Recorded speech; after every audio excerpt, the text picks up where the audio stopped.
Hi, you are listening Pastor Maldonado, and this is Beyond the Grid. Hello all, and welcome to Beyond the Grid, presented by Bose Quiet Comfort 35.2 wireless headphones. My name's Tom Clarkson, and joining me this week is a driver who you could say created a headline or two during his Formula One career. After winning the GP2 title in 2010, he made his Grand Prix debut with Williams in 2011 alongside Rubens Barrichello, and he took a brilliant victory at the Spanish Grand Prix the following year, valiantly keeping Fernando Alonso's Ferrari at bay in front of a partisan Spanish crowd. But he also made a name for himself for his relentless commitment to the limit, and sometimes going over it. I'm talking, of course, about Pastor Maldonado. There's no doubt that Pastor was quick, and particularly so on street circuits. But he was flamboyant too, and that caused the Venezuelan to come unstuck on many occasions. He crashed a lot, particularly with Lewis Hamilton and Sergio Perez, and he made some unfortunate career decisions that resulted in his stint in F1 coming to an end after just 5 years. But one of the great things about Pastor is that he isn't afraid to speak his mind, which makes him the perfect Beyond the Grid guest. We caught up in his adopted hometown of Monaco just over a week ago. We hadn't seen each other for a while, and it was great to see him looking so happy and relaxed, although he clearly wanted to get a few things off his chest. Pastor, welcome to Beyond the Grid. It's lovely to see you again. It's been a while. It's been, 3 and a bit years now since last saw you in a Formula One car. What was it, Abu Dhabi 2015? Yes. For those listening who don't know, can you just say what you've been doing in the meantime? In the meantime, I've been with the family a lot. I spend finally a bit more time with my kids. How many have you got now? 2 girls. 2 girls. They are growing well. So I did like the father championship, 100% time with my kids, taking them to the school, enjoying the family, which for Latin people, is very important. And last year, 2017-18, I've been racing in the WEC Championship, having a lot of fun. And here we are now. A lot of fun and quite a lot of success as well, huh? Yes. I need to say that I discovered other part of the motorsport, which I always see, I always been interested, but I never try, and I got the chance, and I start to enjoy it, I start to discover it and to get passionate about this, and having a lot of fun with Anthony Davidson as my teammate, also with Roberto, which was the other driver, and we achieved a lot. I think we had maybe not everything on the table to win races and to be as much as competitive as we were, but we've been fighting always, until last lap of the endurance races, which is very tough. They are long races, but every year and every race they are becoming like a sprint races. So you need to be very focused, you need to push very hard, but at the same time, don't do any mistake, following all the strategies, following what the other teams are doing. So it's very wild racing, and I really enjoy. I learn a lot because it was completely new for me. I never raced something like this, I never shared my car with no one's. And this was difficult. Sharing the car. Yes, at the beginning, yes, and at the beginning you are a little bit jealous because I was completely, like the Formula One approach, like the approach I had in the junior categories, in the single seaters, Formula Renault, World Series, GP2. And then I start to learn that only working in group, in team, is the only way to success. And we did, and I'm quite happy to win few races and to be in the podium quite often last season.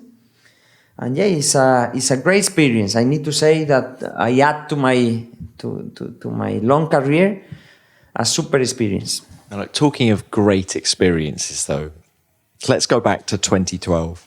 Yes. It was your second season of Formula One, and you won a race on merit in Spain. Just how vividly do you remember that weekend now? It's already far away, a long time ago, but yeah, of course, that was maybe one of my best moments in my career, I need to say. Everything you've done, a lot of remembers coming on when I start racing in my country, in the go-kart, all my family having a great effort to send forward me, in my sport. It was a very difficult and long career for me, I need to say, coming from a country which this sport is popular just to see, to follow, but not popular to practice or to do, and yes, I need to say that as I mentioned before, it was a very tough and long career, and then finally the victory arrived with a huge team, huge name. It was very difficult for Williams to achieve a victory at the time. The difference in between the budgets, the rules, the technology. Pastor, for all of these reasons, how unexpected was that win? Exactly. That why I'm talking about this, because the previous year, 2011, that was my first season in Formula One. We've been as a team in Williams suffering a lot with a car which was not very competitive. We had, I think we were the only ones of the good teams with the Cosworth engine at the time, and we were missing power, we were missing a lot of things.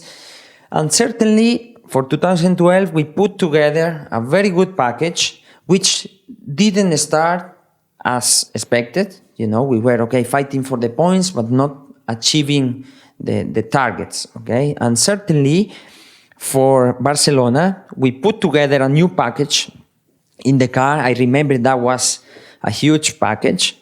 Everything was new in the car. Can you remember what kind of stuff was it? What new aero? Front new wing? Aero, something in the suspension, but the aero was very deep. We had completely a new car. We put a new floor, new front wing, new rear wing, patch boards, side pods. It was almost like a B-spec car by the That sound. was like a big car, because it was very deep. And I remember everything was new. So we supposed to not race this package in Barcelona, just to do the free practice, do some laps for the data, analyze this back at home in Williams, and race in Monaco or the races after. But I remember Saturday morning, FP3, we were in top 3 or top 5. I don't remember, having a lot of fuel in the car still.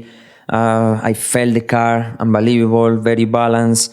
We were ready, maybe not for the pole, but we were ready to be in the top 5. Certainly for quali, we dropped the fuel level. A very nice strategy for the tires use, and finally we achieved the pole position after Lewis had no fuel to get to the box. How good was your quali lap? So you were second fastest behind Yes. Hamilton. He then gets disqualified. You're promoted to pole. Yes. Was it like the quali lap of your life? I think since quali 1, I've been putting solid laps. Every time I was in the top 3, every time I was very solid. And the strategy we used, how we used the tires for that quali, that was the best one. And we've been working a lot on the strategies there. We use all the amount of soft tires available we had. Only for one lap, of course. And we just achieved one lap every quali, and by the end, I was doing very well. Of course, I did an amazing job in quali. I put the lap together, it was very clean.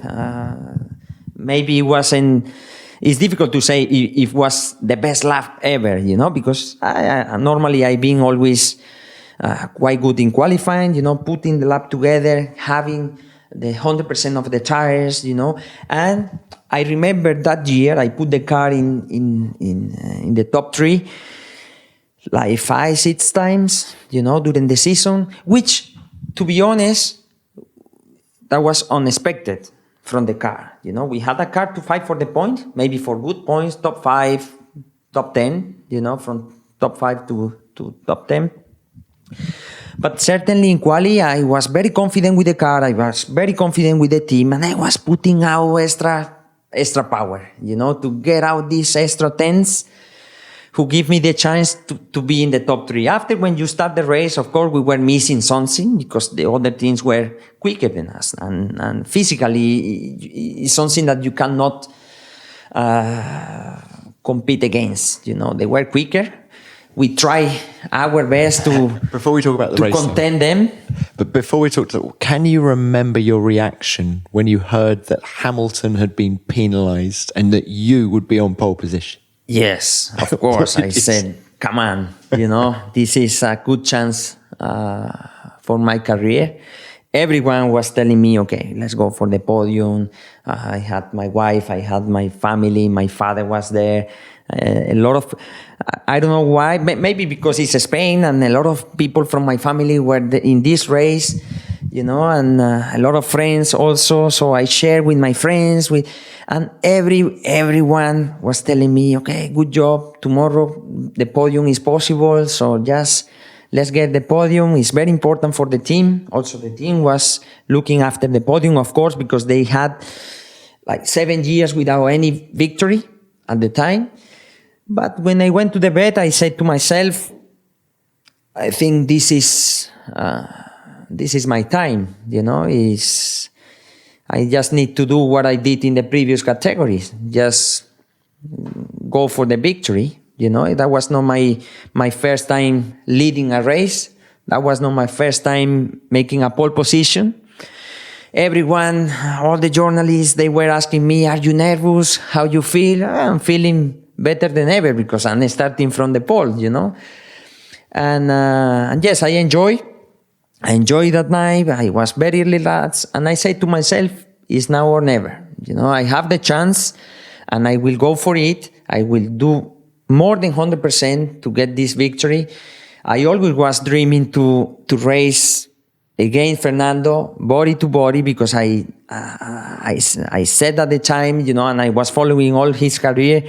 Since I was very young, a kid, and he is very tough. We all know he is very tough for race. He always trying, he always doing his best. He's never backing off. So I always said, okay, I want to race sometime Fernando, but a proper race, not like a normal race of today, a proper race. And we did a wonderful race. We knew Ferrari was very strong on the start. It's nothing that we couldn't do against. So were you surprised when he beat you into turn 1, or were you kind of expecting No, I was expecting that. But to be honest, that was my best start of the season. Looking to the data. I did all the procedures. I did all my best. The team did wonderful because at the time, it was an engineer to set down the clutch position, So they did an amazing job from the wall. I did all my best from the reaction time. And the car did good. But Ferrari was better than us at the time, starting. But I tried to contain Fernando, but as I mentioned before, he is very tough. He knew and he wanted to try immediately because he knew the fight is and also tough to race. And I was following him from quite closely, lap after lap, following the strategy. That the strategy was a winning one, and I knew this, because I was very good on tire managing. The degradation at the time is not the same degradation of today. If you remember, everyone was in troubles, after half of the race, and some people were having a lot of trouble by the end of the race. And we anticipate the last stop, like Pirelli was giving us the lap numbers, and I remember it was something like 17, 18 laps with the hard compounds in Barcelona, which is very tough with the tires. And we anticipate the stop by 25 laps. Okay, so I said, okay, now I need to survive with the tires. Now I need to drive very clean, but at the same time quite fast. I follow the energies of the tires in the key corners. It's very difficult to overtake in Barcelona, so I protect myself where Fernando can attack. He was over me. He was, I think, nearly 1 or 2 tenths behind, so it was tough to contend him. But I had the control. I was relaxed. I was driving nicely. I had the control. I was leading the race. I was in the top. After the strategy, we overpassed him in the last stop, and then the victory. Finally, the victory. That was something expecting, because I was expecting to win that race. But at the same time, I think no one was expecting this, and I feel the emotions of the people. The emotion of the stands, the emotion of the team. But also, I need to say that all the other teams, they were happy for my victory. All the people were very happy. All the people came to me to say congratulations. Bernie came to me. Everyone was coming to me, because and Alonso was very complimentary as well. Yes, of course. We are quite friends, I need to say. And I think I deserved the victory because I drove well. We did a pretty good job. The team did everything quite good, and he realized, okay, I lost the race, and for him, I think at some time he was trying, but the last 5 laps, he realized I had something more than him, and he backed off a little bit. And it was amazing, all the Spanish support, and Spanish language talking, but, you never expect to win in the home of Fernando, and having the Spain guys supporting you as much as I saw that. I thought you were going to say that you were the most unpopular man in the whole of Spain because you'd just beaten Alonso, but it wasn't like that. It wasn't like this. I as I mentioned before, I felt the vibration from the stands. Every people were very happy. I remember I had a lot of Venezuelan supporters that race all around the track with the flags, people coming to the track. That was a very good experience. I need to say that it will stay in my memory forever. I think not only for me, also for Formula One, for Williams as well. I remember it was the 70th year of Frank. We were celebrating that weekend, so it was something very special. Something very special. We had Toto, Toto Wolff was in the garage. Toto Wolff was in the garage also. What did he say to you after the win? We were so happy. Celebrating. That was an amazing achievement for the team at the time. They deserve that.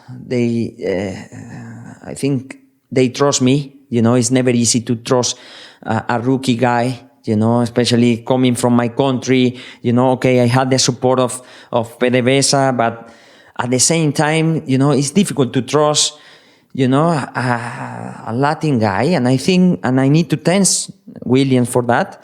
And I think historically, they like the Latin drivers, and they always achieve quite good result with the Latin drivers. Yeah, no, that's true. So how big a deal were you back home in Venezuela after that win? That was huge. Can you just put some flesh on the bone? How big was it? I had thousands of people waiting for me in the airport. So after the race, you flew back? Yes, of course, because the sponsors, some PR, some interviews, all the country wanted to have me in the best TV channels. All the country wanted to share my hands, my people. The people were, when I won the GP2 championship, that was like a big hope for the people to have someone in Formula One. After we achieved Formula One, I think my people were a little bit down just because they were used to win. They were used to win races, championship. Every weekend we were in the top. Every weekend we were in the podium. But Formula One is not like this. So they were a little bit down, And of course, after the beginning of my Formula One career, I had Ruben Barrichello as a teammate, the most experienced drivers in the world, And we were not living the good moment with the cars. And I started to learn from him. That was the only thing I couldn't do at the time. I started to learn every single detail from him, from his experience. He was very jealous, very close. Rubens was? Yes. But I was going to say, what did you learn from Rubens, or was it quite difficult? A lot. I need to say a lot. Because first, you are racing with one of your idols. I was looking after him and following him since I was a kid. And he was together with Michael, And your first year, you realize he is your teammate. And you know he is one of the big guys, And you know also that you need to beat him. At the few races, of course, he was quicker than me in the qualifyings, in the race, very close guys, very intelligent. The experience, he knew what to do at the time. And me, no, I was discovering things. Every track, every different compounds. So was it the way he was setting up the car, or was it his approach to the whole weekend? It was the completely different approach.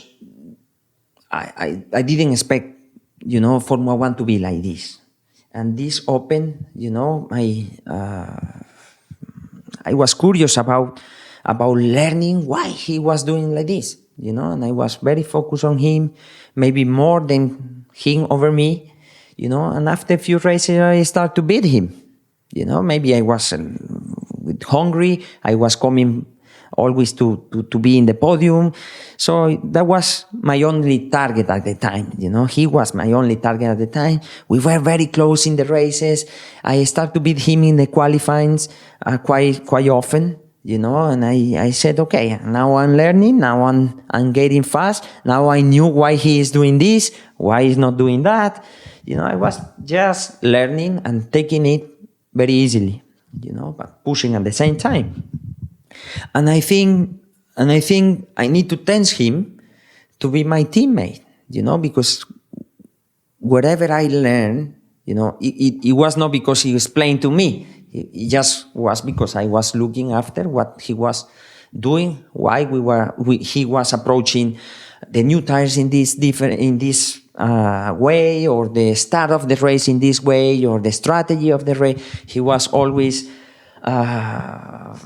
leading the team, and I knew, I learned, and that was helping me a lot the second year in Williams. So were you disappointed then that he didn't stay at Williams for 2012? And that yes, I was expecting him to be there, to be honest, and he was pushing very hard. Why do you think they went for Bruno Senna ahead of I think Barrichello? Bruno had a good...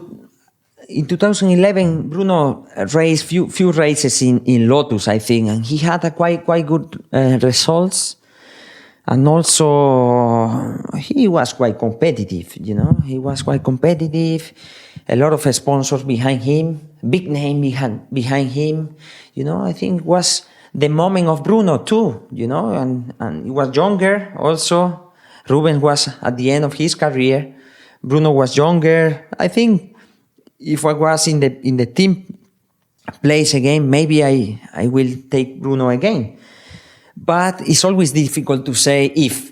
But do you think you would have benefited personally more had Barrichello stayed, because you would have learnt more than having Senna as your teammate? It's difficult to say, because Bruno was driving quite good in 2012. We were both fighting for good points.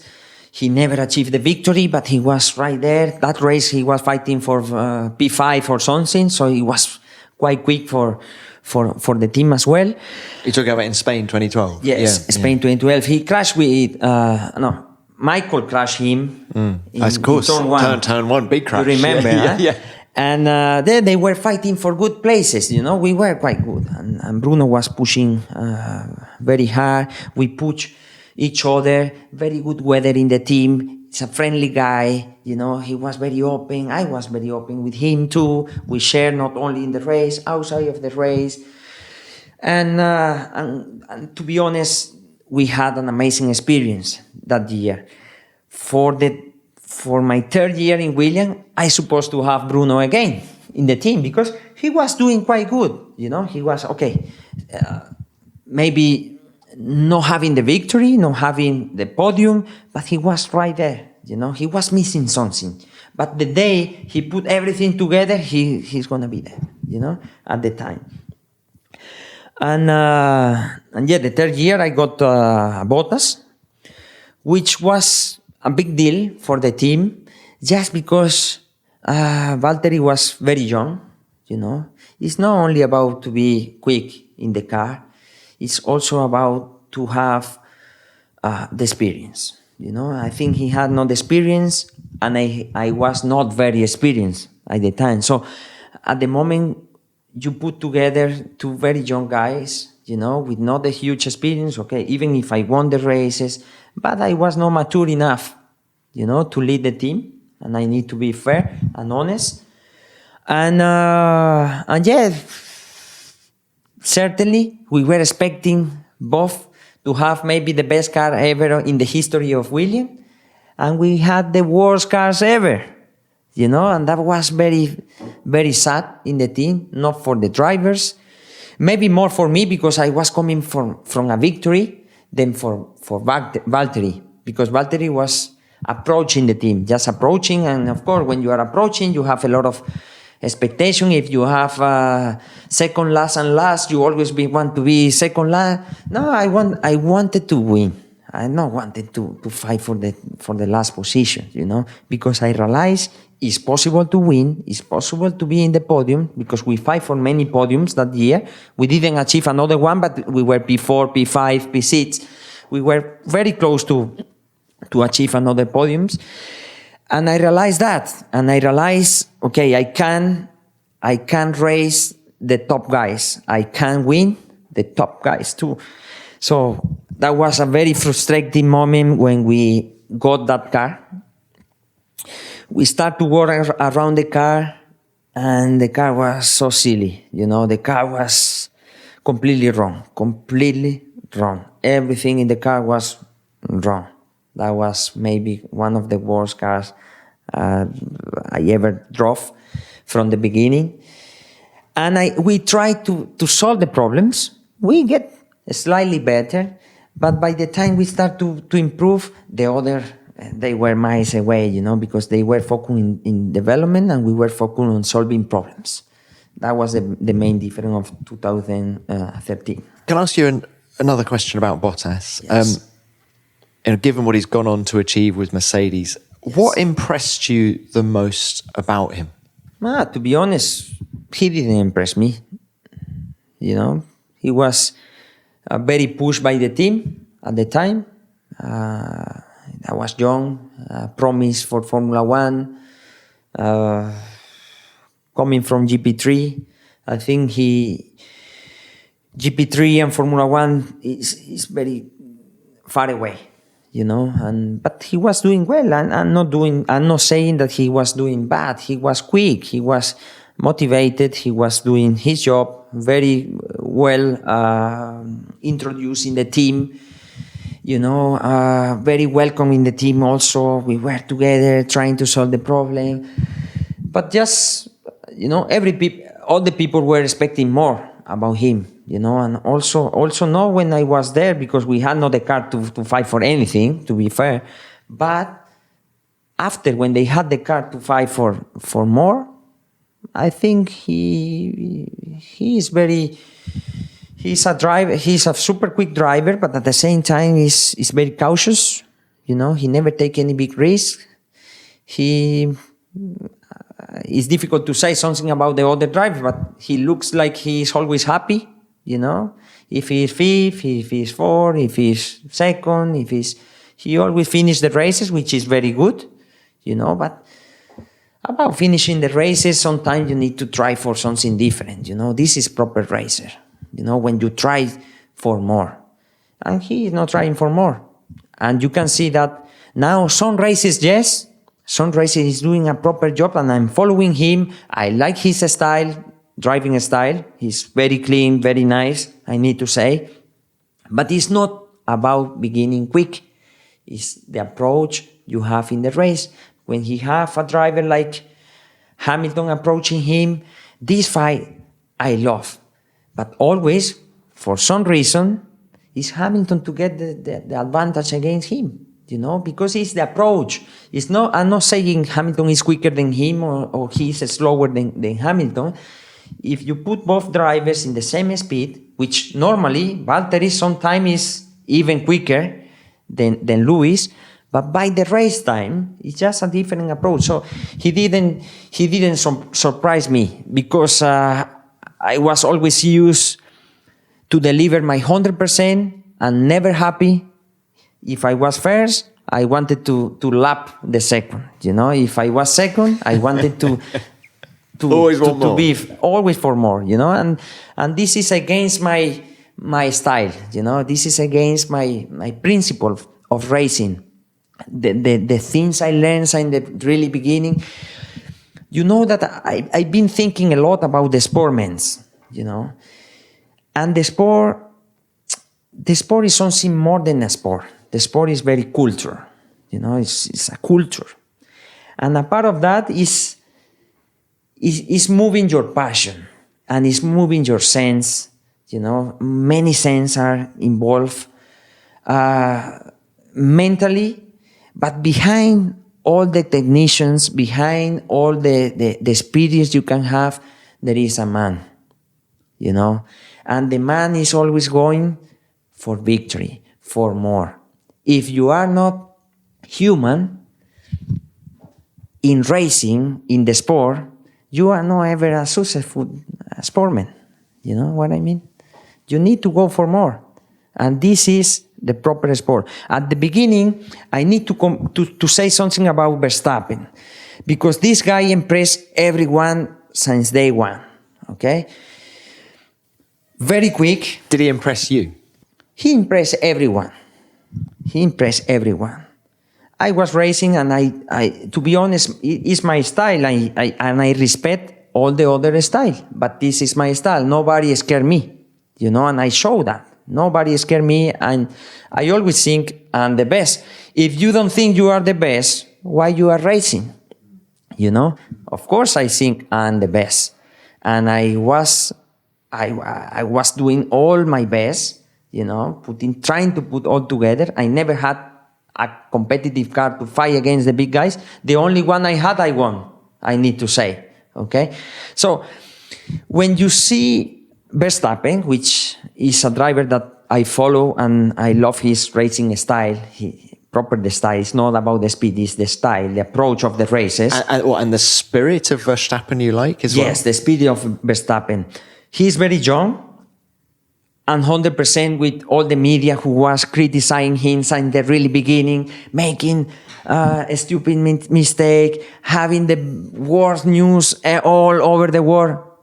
My question was, he is quick or no? Yes. He is one of the future talents in Formula 1 or no? Yes. Why they were attacking this guy?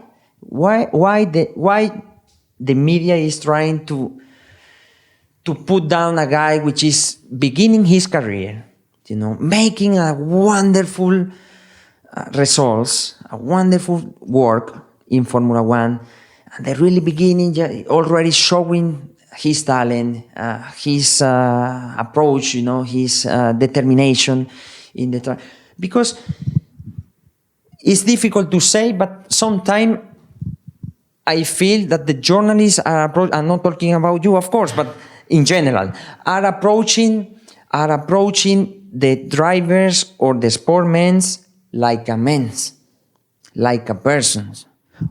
If you are covering Formula 1, which is a sport, you need to approach the driver as a driver. Okay. Then if the driver is not sympathetic to you or the driver is talking in the bad way, this is another thing. But the talent was there. But I don't think you'll find any journalists criticising Max Verstappen now. Since Canada last year, Canada 2018, he's been sublime. This is the point I wanted to say. Why now nobody is criticizing him? You know, he's the same guy.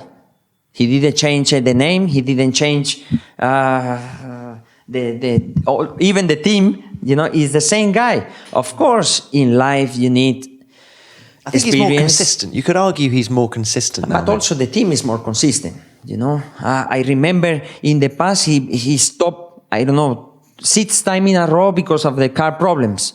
You know, and it's very difficult to finger a guy, you know, to point a guy, because he is at the beginning of his career, he is learning, okay? It's Formula One, it's never easy, you know, a lot of pressure.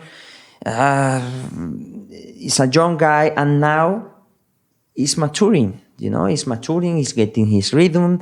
He's more involved in the championship. He's more involved with the media as well. He's learning how to survive in Formula One. Your passion is so infectious. I'm just sat the other side of a table from you. Course. It's kind of. I spent all my life behind the wheel, you know, racing. I started when I was 7 years old.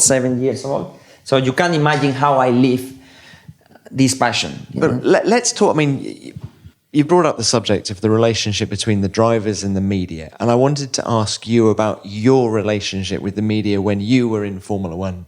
Because from my side, it was always quite good, I need to say. I never had any problem, any difference between no one in the paddock, you know, no one in the paddock.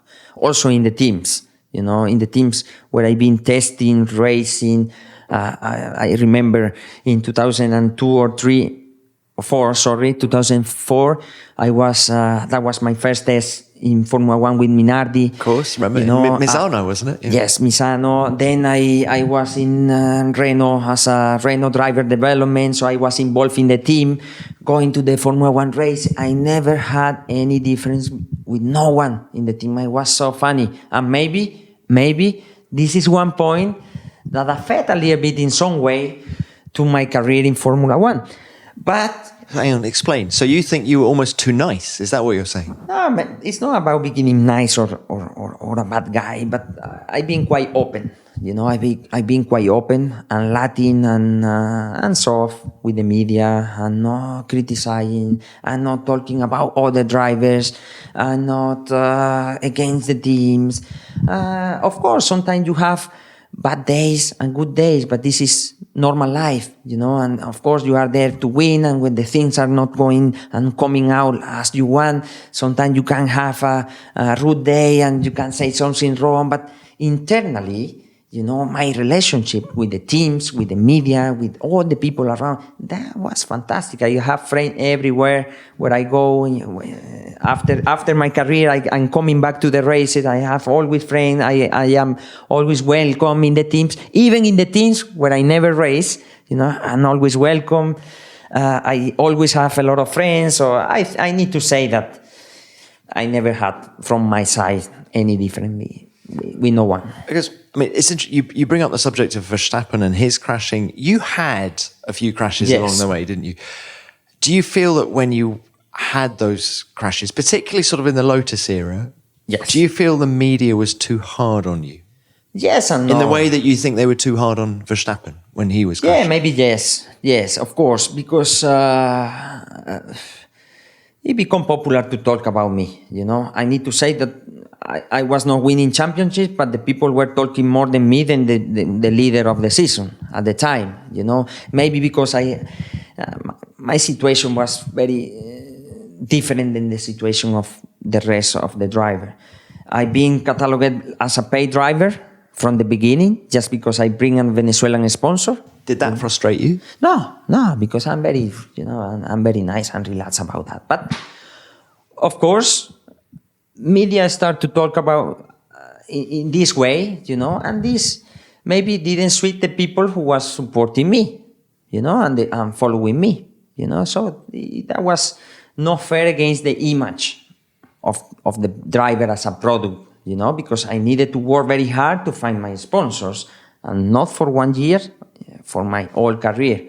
But also, I needed to win all the single championship and all the single categories where I've been racing. I'm not coming because my father pay and buy the engineer, buy a car, I'm coming because I sweat my position in Formula One.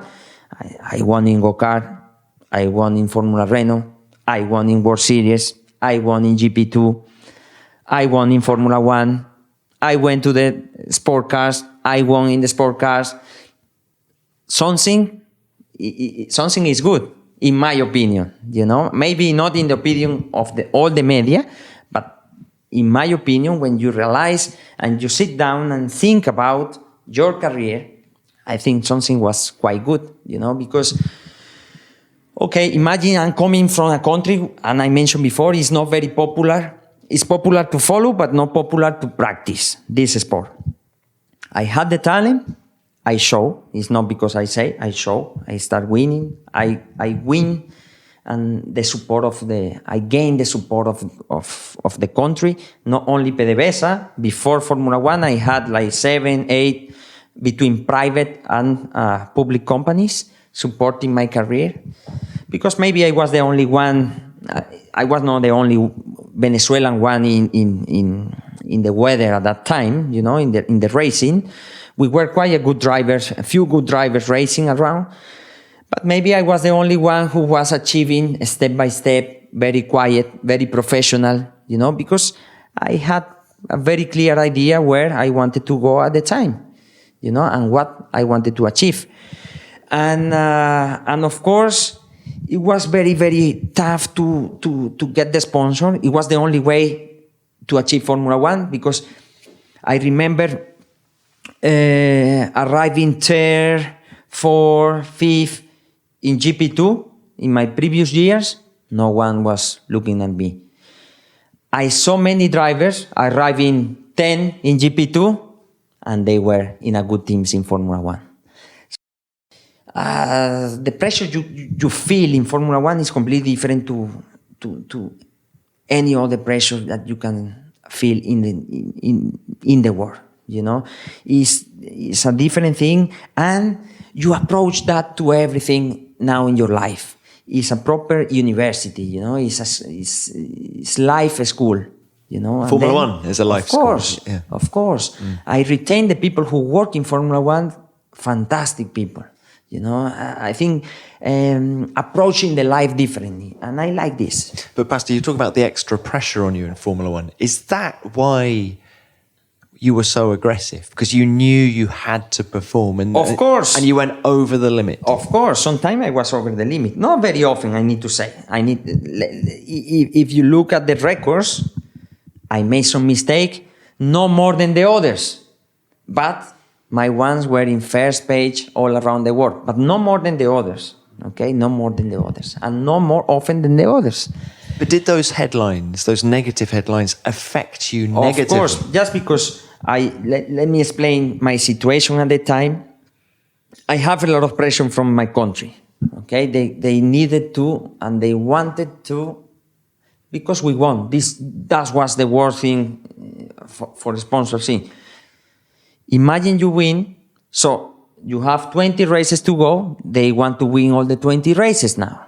So I had a lot of pressure from the sponsors. The team had a lot of pressure from the sponsors, okay? The team was putting pressure on our side, like having a meeting. Never over me, you need to do this. Never been like this, but we've been sitting down, talking, we need to achieve this, we need to achieve this, we need to do whatever we need to do, but we need to achieve this. And we were far away from our target, and this is making you more anxious, okay? This is making you not frustrated, because I never feel frustrated, to be honest. I always feel, okay, this was a bad one, next week we go for more. That was my approach. also with the team. And I think we did pretty good in the team, and that's why the people like me. That just because even if we were fighting for the last place, because we had any problem in the car or whatever, I was happy and I was pushing the team to improve, to do the best, every time. And if we were fighting for P11, I wanted to fight for P10 next race. And of course, that extra pressure drive us as a team, when I'm talking Williams, to make some mistakes, from my side, but also from the team side. We were losing, for example, the wheels race after race. And the FIA put a minimum time to us for pit stops. And that was minimum time of 7 seconds. The others were doing 2 seconds. We needed to do 7 seconds. But no one knew this. The media didn't talk about it, And we were P8, P9. By the time we stopped in the pits, P15 again, So it's not only... It's frustrating, but it's not only the team mistake or my mistake, I'm always talking about the team mistake. All we want, we put an extra pressure, and we've been doing mistake in the designing of the car, because I think we were too aggressive and we crossed the line, we were over our limits at the time. And the same happened in Lotus, It's a fantastic team. They have everything in order. It's very well organized. Huge resources. The people are fantastic. Very intelligent guys. Very focused. But sometimes they felt the pressure of what's going wrong around the team. From the direction, no, I'm not talking about the racing team or the factory team, but direction-wise, it was a disaster. I need to say that was a disaster. I get to the races, we had no food. Oh, at Lotus. At Lotus. We get to the races, the people were not paid. The mechanics wanted to strike. The mechanics had no hotel. I went to one of the races, I remember in Brazil. Coming back from a long flight, I get to the hotel, no room for you. Okay? And I say, okay, I pay my room. Give me a room because I am tired. I need to... In the meantime, the team solved the problem. They say, we can because the team booked the rooms. So the rooms were booking, and at the same time, no room for all the drivers, no room for the team directors, the leader of the team. So imagine how you approach a race, going to the bed 3 o'clock in the morning because you don't have any room. You get to the track, you don't have any catering. You get eat. When to achieve things in this kind of sports, you need to be perfect. You need to be focused just in driving. I never been focused in driving. I needed to cover all my sponsors. I needed to cover my life here in Europe. I needed to solve my problems. I never had someone to support me behind. Where did you sleep in Brazil? At the end, in the hotel. Oh, in that hotel. Before, I was waiting for the room until 2 or 3 in the night in the lobby of the hotel with the other driver and how the rest of the team. demotivating was all that when you were at Lotus? All those problems. I mean, did it affect your love of Formula One? I was quite good. I think the media was quite aggressive, especially my last year. I was doing quite good. I did a lot of points. Nearly a podium, but we had a failure in the car. That was Spa. I was very quick, In Monaco, I was very quick too, But we had a problem in the car. I don't remember. Imagine this all frustration you can have in the team. I placed the car, which was a car to be 18 or 17. I placed the car in Monaco, top 10, 7 or something like this. I don't remember. I did the laps to the grid, okay, by the team, all looking perfectly in the car. I get to the grid, told to my engineer, let's do the pressure adjustment, let's do this, let's do that. I jump in the car. A few minutes before starting the engine didn't start. Some problem in the car. So there was everything wrong in that team at the time. Everything wrong. But the people didn't talk about this. For me, it was only talking when I had some incident. I had sometime people crashing into me from the back, and was my fault. In all the media, that was my fault. The people was coming from the back, and that was my fault. So, of course, this is not the best for a driver, but not only for me as a person, because I'm very strong. I don't care with the people if he's talking good or bad. I was focused on my way. I was focused, and I showed that when I won. People were talking the same shit. People were talking, Fernando is gonna kill him in the first lap. Okay, let's see in the last lap, not in the first lap. So, and what about your relationship with the other drivers then? Because there's two drivers in particular I wanted to ask you about. One was Lewis Hamilton, and the other was Sergio Perez. Yes.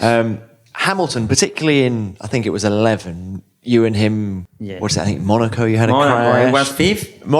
Yes. It's my first year. I was fifth in Monaco, which Monaco, for any reason, I've been always quite good in Monaco. Why were you always so good in Monaco? We'll come back to Hamilton. Big balls. Big balls, is that? Big balls. You have the close walls, is in some points. And I need to say also, it's not only about balls, it's about focus, concentration. I know very well where to be quick and where to be quiet, and I putting always good performance in Monaco. Yeah. That time... So with Hamilton, 2011. Yes, that time I was fifth. And Lewis was very arrogant, by the time of trying to overtake me in turn one. That was impossible. He got penalized, but he finished my race.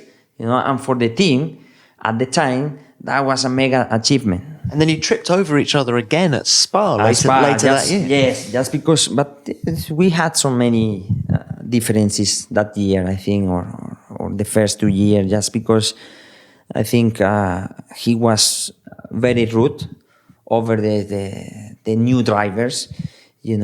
Also if we knew from kids, because we were racing together from the go-kart, and he's a driver that I really admire. He's one of my key guys to follow in terms of determination, in terms of driving, whatever.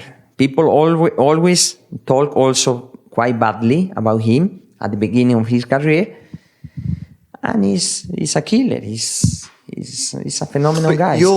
And we very good relationship. Even in 2011 when you were even in 2011. Of course, at the moment after the crashes, some differences. I remember he called me back after he crashed me here in Monaco. He apologized. He's a good gentleman. He's a gentleman. He called me back. Also, Anthony, his father, called me, and they apologized. That was a very, very sweet thing, from them, because everyone can do any mistake, Of course, I was frustrated. I wanted to, it's the moment, it's the reaction. I was in my best race in my first year, starting the season, because this is only the fourth or fifth race during the season, and at the end of the race, maybe 2 laps remaining or something like this, on the wall, thanks to him. But anyway, my approach was, let's move forward, And I moved forward. And Lewis, he was in McLaren at the time, every time was passing or lapping the cars or passing the car in the free practice, always trying to push you. Always trying to. It's like say, okay. Was it just something that? Was it just you and him that was? No. Does it go back to your karting days? Yeah, we were always friends. But also, I see him now, and we are friends. He's a great guy. I love him. I love his family. Also, we share together many categories and many experiences. But I think it's a time in your life, in your career, where he realized, and I'm strong, and against the small teams and he was very, very rude, very aggressive. And sometimes when you are in the car, It's something very hard to explain, how you feel, how you think, because you are racing, so it's yourself against yourself. There is, even if you have the radio, but the radio you hear like miles away, clutch position, and you do this. Engine mode 1, but it's yourself. Whatever happens is yourself. And sometimes I say, okay, now is enough. Now he need to learn the lesson. And I get into him after the qualifying in Spa. Just because everyone was in the line in the last corner, which is very slow, I'm preparing and leaving the space against the people in the front, preparing their lap. I was preparing my one, everyone was respecting. It was only about the respect. Everyone was respecting the time of the guy in the front, wherever is the guy, I was expecting my time, and Luis passed me in the last corner, and he destroyed my life, and it was the last chance I had to qualify good the car, and I got so pissed off, I need to say. And after we crossed the line, I got into him. That was not the best decision, but that was enough for me at the time. That was enough, because every time he was coming into me, quite closely, quite arrogant, and I said, now he need to learn the lesson. Because... So what did you do? Did you brake test him? I can't... No, I put him out. But he knew what game you were playing, didn't he? He knew why you were reacting like that, because... Of course he knew. Yeah. Of course he knew. So what did he say to you afterwards? After he came to me again. What did he say? He came to the Williams track, and he came to me... Kamal, we need to talk. We are friends and many years. We don't need to do this. I need to apologize for the things I'm doing, but I'm fighting for the champion. And I say, okay, listen, you say the right thing. You are fighting for the championship. So focus in the championship, not focus against the small teams, And, no, yes, apologize. We shake hands. We are friends because. But did he ever give you problems again? We finished there. That was the end of it then? That was the end. Okay. It's funny because the drivers are still tripping over each other now. In Hungary, just a month ago, they were Daniel Ricciardo in qualifying. Actually, it was Sergio Perez, the next driver I wanted to talk to you about. He did exactly that on Perez in qualifying. But what about Perez? Because you and him had a few... From GP2. That goes back to GP2, Back to GP2, because he got second in the championship. And that's why he is upset with me, Yeah. But we are friends again. In 2010, right. In 2010. But we are friends. I love his family, our family. He was quite rude about you. Oh, but he is rude. He's a big talker guy. He was Mexican. He's talking and talking and talking. I think you two had a collision at Silverstone, and he was quite rude about you after the race. Yeah, but he's quite rude just because he lost against me, and he's the kind of jealous that you survive with that. You live it. You have it always inside. And this is back to GP2 because I was quicker and I was better and I won in the right way. I won in GP2. Imagine we were racing, and out of 10 races, I won 6 races in a row, and the others I was in the podium. So I killed the championship. The races who Sergio won, he was the second quickest. I need to say the races he won, it was the second races in GP2. The one... the sprint race. The sprint race. The one you how you say? You invert the grid. Oh, the top 8. Top 8. And few other races he was at the top, but when I won, he was always second, so following me. I'm making many poles. I never did any pole that year for any reason. I don't know, but I won many races. And we had some close fight, in GP2, which is nice. I love to fight, closely and body to body and hand to hand. It's passionate about the motorsport. It's the only thing people are talking. It's the only thing the people who love this sport, they want the fight. They want to mesurize the balls, to mesurize the talent. This is really passion. So he lost against me in Formula One.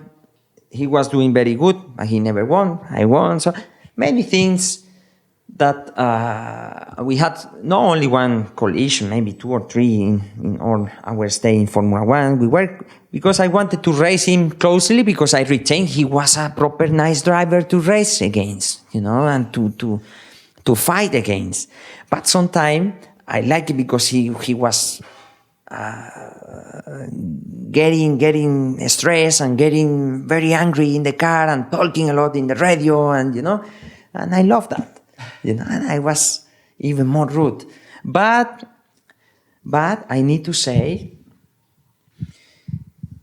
a part of the difference the drivers can have, I respect this guy. And this guy is my friend. And I retain is one of the best talent Formula One have. Even if he... Perez, we're talking. Of course. Even if he had not the chance. Okay, he had the chance in McLaren, but not when McLaren was super team. He never had the chance, and maybe he will never have the chance to go to a top team. But I wanted to see him. I really want to see him having the good car, because he improved a lot. So you love the aggressive drivers, but I put it to you that if you'd been less aggressive as a driver, yes, might you still be in Formula One now? I think not. I think I was clear about my career in Formula One. It was because I needed the support. It's like Perez being in the podiums with the Force India, and the team preferred to get a rookie driver. It's something that is not good enough in Formula One. How you have a driver nearly 10 years driving, having all the seasons a podium, and you prefer a rookie driver. It's difficult to understand. Well, there's wheels within wheels, aren't there? It's difficult to understand. But what about you, Pastor? But about me, I knew I needed the support. I never had any big support in Formula One. I had Nicolas Todt like a manager. He's supposed to be my manager, but he never managed my career as expected. What do you mean by that? That wonderful guy again. Wonderful guy. I love his family. This guy is my friend. I retain my friend. But I needed to have, the support behind to be in Formula One. I find my sponsors, I won my race. Nobody helped me to win my race. I won my championship. Nobody helped me to win my championships at the time. I only had the support of my family, I need to say, who they worked very closely to my career, just because they realized I had the talent and they pushed me to go forward. But I never had someone, behind looking after my career. As in your next move? Of course, but Would you anything. like to have seen Nicola get you into Ferrari? Is that what you're saying? Would you like to have seen Nicola get you into some other teams? But he was not interested to get me anywhere else. What do you mean? I was looking after my teams. I was looking after my salaries. I was looking after my things. So what were you employing? I had so many things to think about. I never had a 360-degree support from anyone, even paying. Imagine that. So it's very difficult to criticize, and it's very difficult to value, my Formula One's career when I was completely different to the rest of the drivers. My support wasn't like the Sergio, for example, a private company supporting, Slim is behind, putting money because the image of the country and his companies. My one was a government company. They are not used to support people in Formula One. It's not like Petronas or any other Shell or any other famous oil companies in Formula One. Okay, PDVSA is very famous, but it was the first time in the history of PDVSA to become in motor racing. and it was so difficult.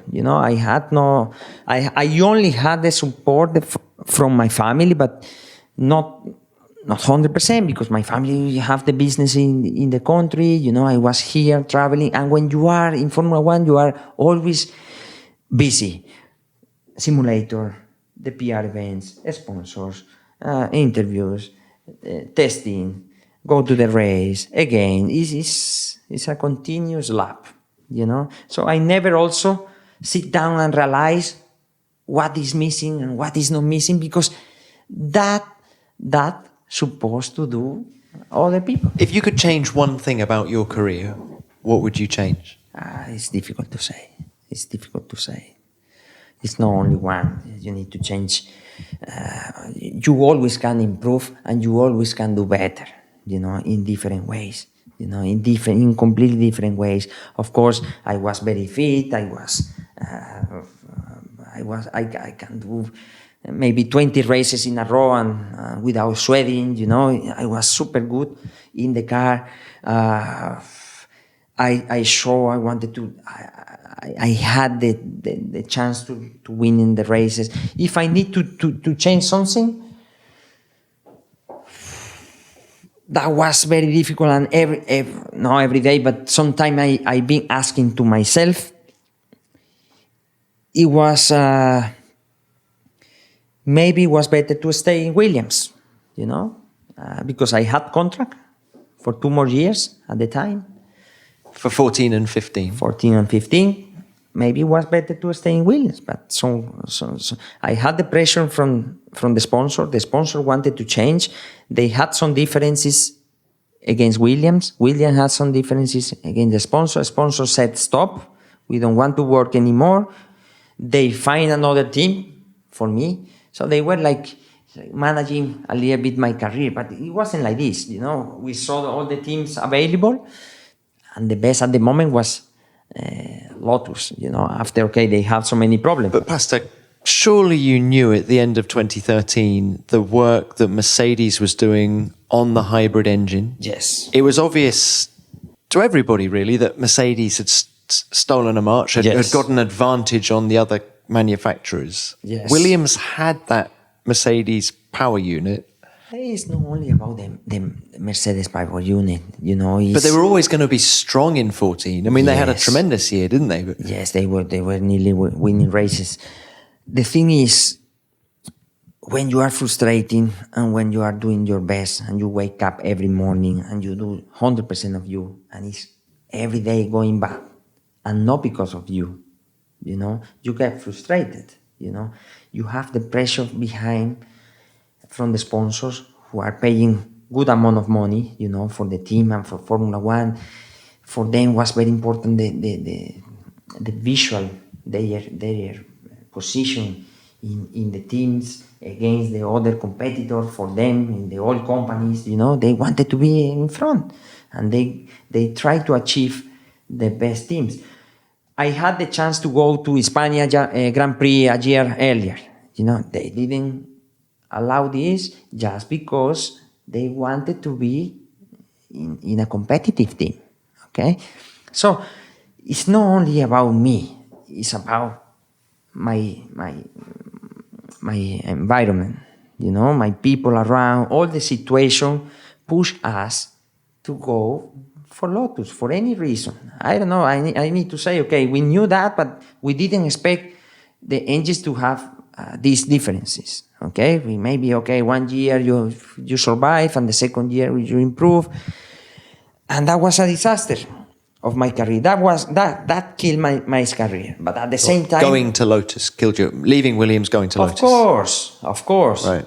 From winning races to be second last and fighting for the back positions. A few points we got, but fighting for the last position. And at the same time, which was frustrating everyone in the team, was the car was broken in the paddock, in the box, before the races, breaking engine, before the races, breaking something. I remember you getting very frustrated in 13.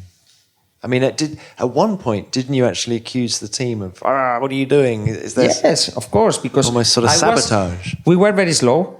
In my car, we were losing the wheels, not in the other car.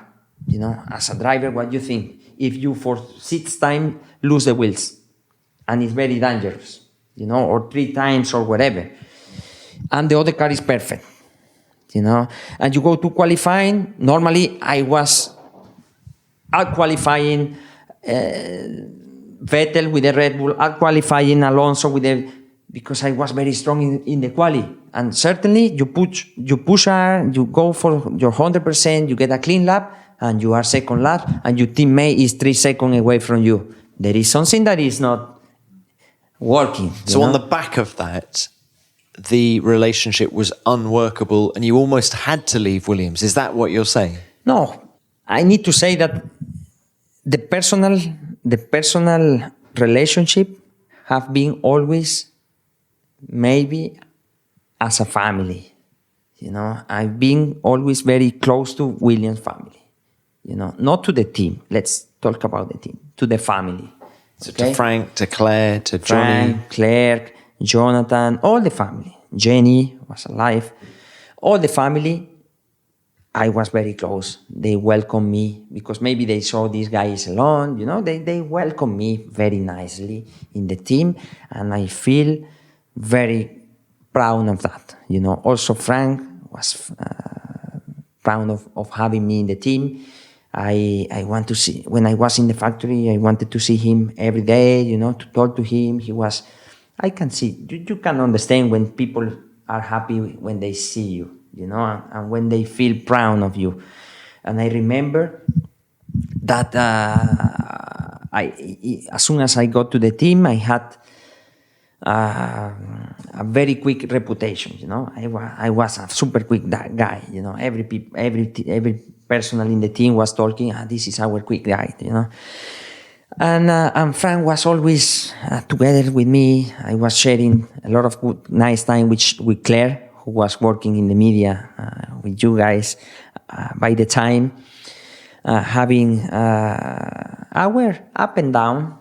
It's normal in the race. But then, which maybe is what is happening also now, there is so many people in the team who they don't care. And this upset me completely, because you have, from one hand, a family. We put the name, with their name of the team is there, making sacrifices, working very hard every day, trying to put something together, having all the resources and all the tools to achieve a nice car, I need to say, because they have everything, even now. And there is people who were contaminating the team, and they never took actions against the peoples, especially new people who arrived. They are not involved in races. They don't understand races, racing, Formula One, anything. They just arrive. They see Formula One as a business, and it's not a business. It's only a business when you win. Otherwise, you lost money, and you know that. And these people arrive in an arrogant way, changing stuff, changing things. And I realized that was the time to leave. I was completely against this criteria. Changing people from one day to another, taking new people without experience, and they were lucky. They were lucky only because of the engine. Okay, but they pay these movements. They pay it now. They always get worse and worse, and they are paying it now, and they need to revolution the team and get new people, and it's taking time. They will be there, of course, at some moment.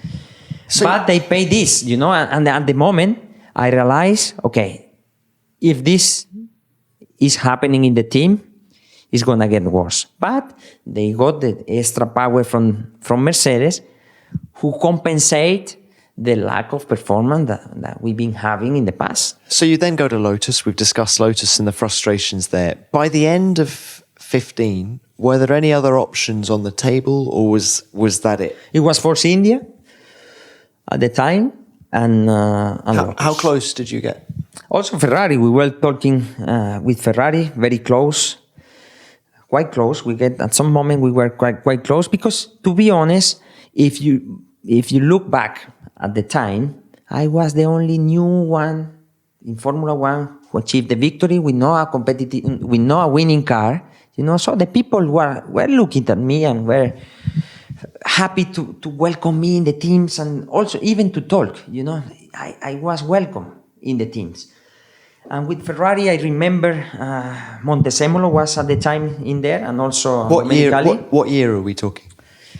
Talking about 2000, for 14. For 14, okay, Yes, yeah. during 2013. Because 2013, people were expecting me to be even more aggressive and more fighting in the front, and, also myself. But certainly, everything calmed down again. And the Italian guys, they were always following at my results, my career. I was fighting, also making good points with the car who was nowhere, So I was doing good races. And at some point we get quite close. But they start to move. They put Montezemolo out, they put Domenicali out, and then we lost the contacts and the communication, and we focus on. So did you go to Maranello? Did you have... I never been to Maranello, but we had a few meetings in the track. I meet Domenicali a few times, and I meet also Montezemolo. And was Alonso, I imagine, pushing quite hard for you, or...? Maybe yes. Did you talk to Fernando about it? No, at the time, but maybe yes, because I was the only one, to at the moment, I was the new guy in Formula One. It's like Verstappen at the moment, like it was Robert Kubica at his time. I was the guy at the time, So people were welcoming me. They were happy to talk to me, and they were happy to discuss about me, because what was not clear was my relationship with the sponsors, of course, because it was a lot of interest conflict against the sponsors, and we were negotiating about that, but we were quite open. Also, my country was open to maybe not to be in the car or to be with another company. They were open to find a solution for my career.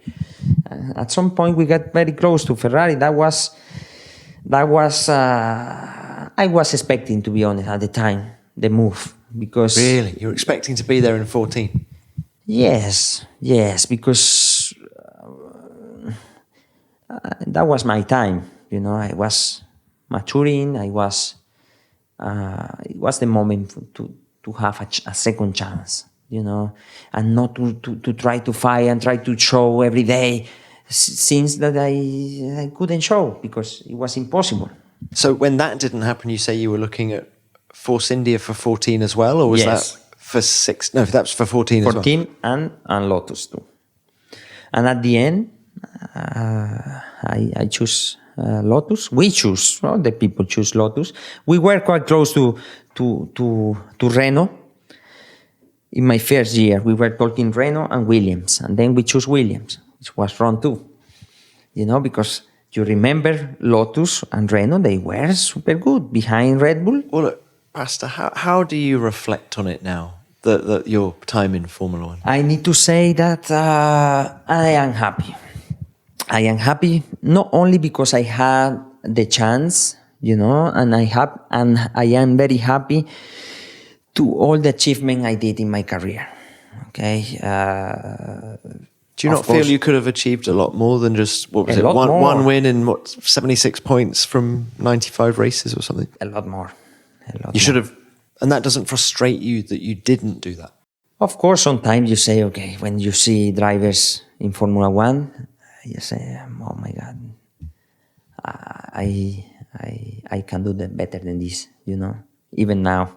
But maybe it's not my moment anymore, just because I'm focusing in other things, life is changing. And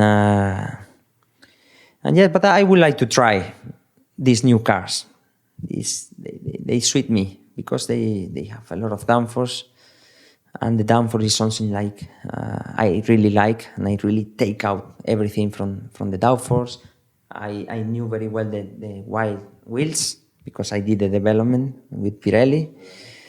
So I really like to test at least, some. Toto, are you listening? Toto. Well, of course, he was in the garage in 2012 in Barcelona, wasn't he? So he knows what you can do first. But yeah, this is maybe not my time anymore, and now in a moment of my life, which you never can say never, of course, but you are in the moment in your life that you are looking for another achievements. Who was your toughest competitor? This is a good question. Competitive, I think, as a teammate or just in Formula One. In Formula One, I think Alonso was one of them. Fernando, Kimi, Rubens, of course. He was even my teammate. So Rubens was the toughest teammate you had? Yes, 100%. And I can guarantee the people who say Rubens is slow or an old man, they are completely wrong. This guy is very quick, and this guy have a wonderful talent and a wonderful passion, because even today he is racing and he is winning against the much younger guys. So this guy is very talented. I love Rubens. He's a good friend. I follow his career also now. And I enjoy seeing him with his ski racing and going to the go-kart, going every weekend behind the wheels. It's amazing. It's amazing. But then also Michael, I had some fight against him in the past, and he was very tough also. Many of them, I think, in Formula One you always have big talent drivers. But of course, the big boys, Hamilton also. And one of my best fights, I need to say, it was against Verstappen in his first or second year in Formula One in Austria. Do you remember that? I'm just going through it in my mind. That was super. We had all the TV on us. We had all the people looking at us because we were the only one fighting at the end of the race. I spent like 25 races behind him. Austria is Red Bull Ring is very difficult to overtake, you know that. And I said, at one point, I said, okay, I was coming from the really back and I was well in the points by that time. And I said, okay, this is going to be my last position. I need to take this position. Whatever happened, I go for him, you know. And this guy was very tough. If you remember, he was always moving last moment, closing the guys, and everyone was criticizing him. I was quiet, and I was focused on him, trying to overtake. He was putting me out of the track. I was getting, not frustrated, I was getting more angry, you know, but very intelligent, this guy. I need to be in front of this guy. And at the end, I got it.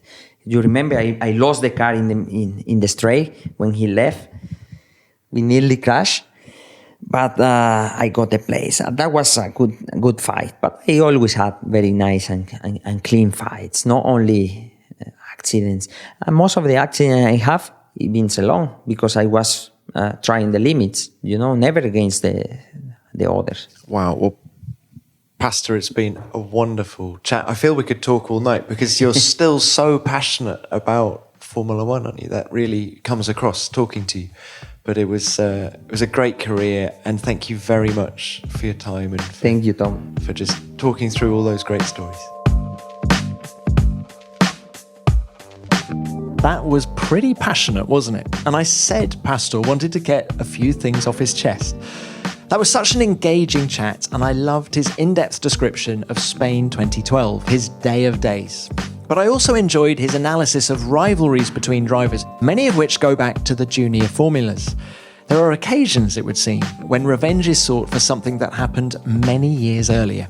And just imagine if Pastor had stayed at Williams in 2014 and 15, when the team finished third in the Constructors' Championship in consecutive seasons. And what if he'd pulled off that move to Ferrari? Thanks, Pastor, for your time and hospitality. It was great to catch up.